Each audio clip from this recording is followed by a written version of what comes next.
first of all, I like walk in and it's like, oh, like all these girls like kind of my age that kind of look like me, and I'm like, okay, this is the weirdest interview I've ever had. And they had a line of chairs, like 6 chairs, and we just sat there for like 30 minutes while people walked by, and we're like, okay, are people just checking us out? What's going on? And then finally, they brought in the actress, and it was Evan Rachel Wood, and they just brought us up one by one and got our picture taken with her. And that was pretty much it. The DP, the director of photography, like looked at us, and I think, and like just probably picked which one looked the most like the actress. And I thought for sure, I was like, this is ridiculous. I don't like look anything like her, because she had black hair and really pale skin, and I wasn't expecting to hear back, and I did. So. Like I was saying, they threw me around back and forth. Like they wanted me to stand in first, then one of the conspirators, and then a stand-in again.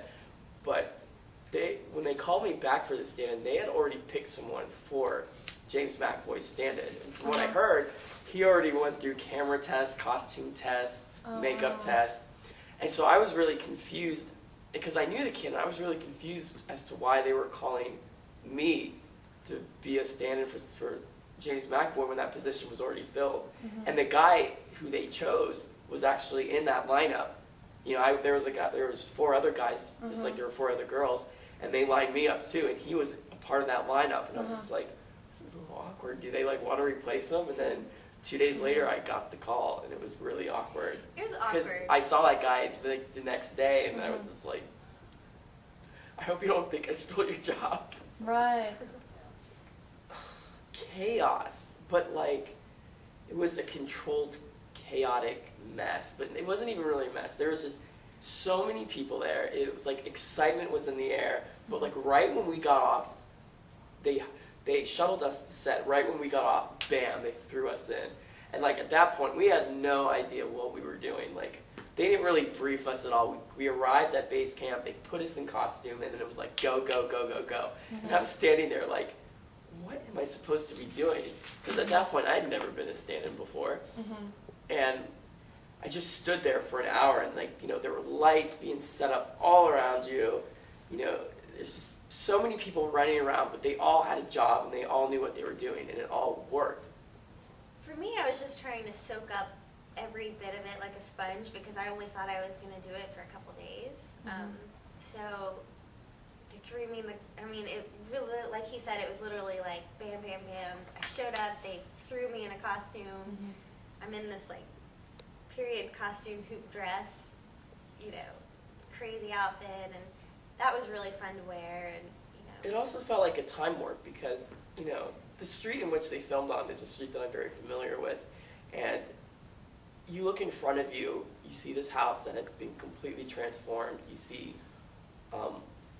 every street sign was taken down and replaced with like kerosene lamps. The tar-covered street was covered in dirt and mulch.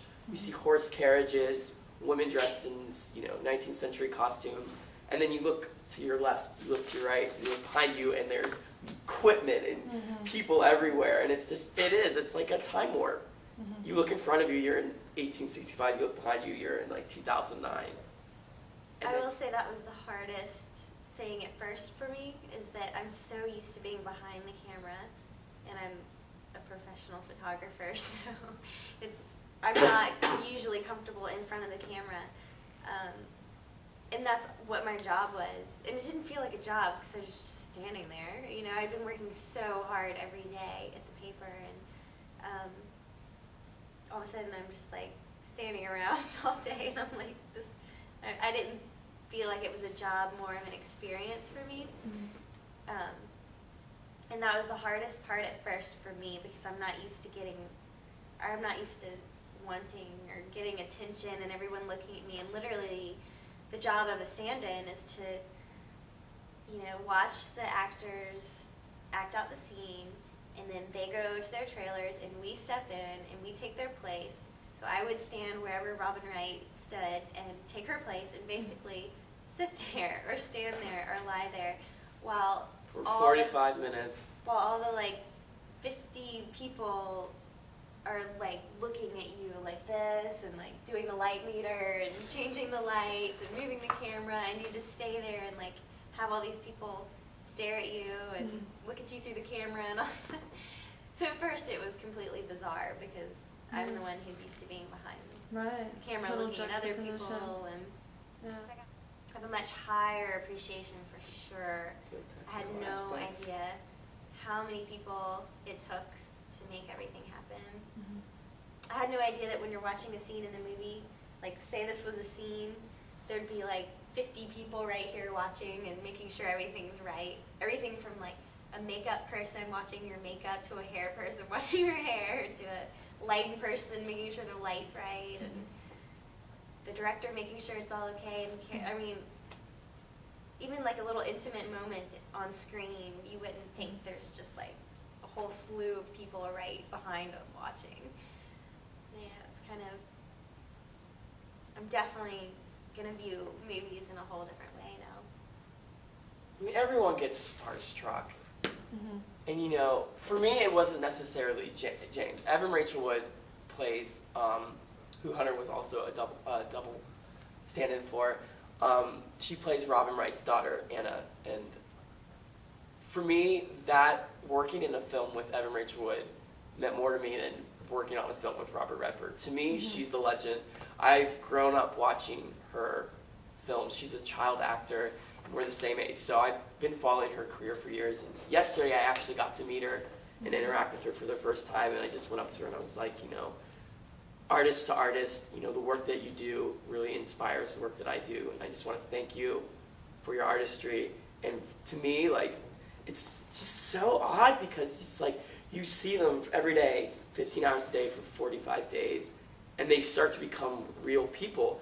You don't see them in the same light as you saw them before you met them. Like, you get to know them as real people. So, you know, it was weird because sometimes, you know, I got a little shy around James just because, you know, he is such a well-known and respected actor.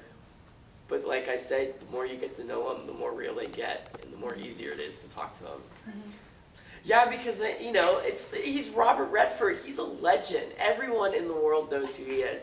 And then they call him Bob. It makes you realize, oh my God, am I on like a personal level with this man?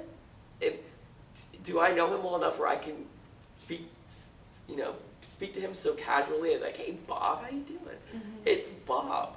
Well, there was a rap party on Saturday, and I, you know, went up to him and said hello, and I said Mr. Redford, and he said, oh, please don't call me Mr. Redford, that makes me feel old, I'm Bob. And so I've called him Bob ever since, and I wrote him a little thank you letter, and I was like, dear Bob. You know, it's really cute, but he's a really, really nice person. At the rap party, when I went up to introduce myself, Bob was like, I'm like, hi, I don't know if you really know who I am. He's like, I know who you are, you're Chase. And it was just like really nice that even though we didn't have, I mean, there was a few times when he directed me personally. There was, the opening scene of the movie takes place at the Battle of Gettysburg, and I'm down in a trench standing in for James, and he comes down and lays shoulder to shoulder right next to me in the trench, and he's like directing me, telling me what to do. But even with the number of times that he directed me, I didn't really expect him to know my name. And he was like, at the rap party, he was like, yeah, you're Chase. He's like, I saw what you did in your little extra spot. Your acting was really good. So it's nice to be able to say to people, it's like, yeah, I've had Robert Redford compliment my acting.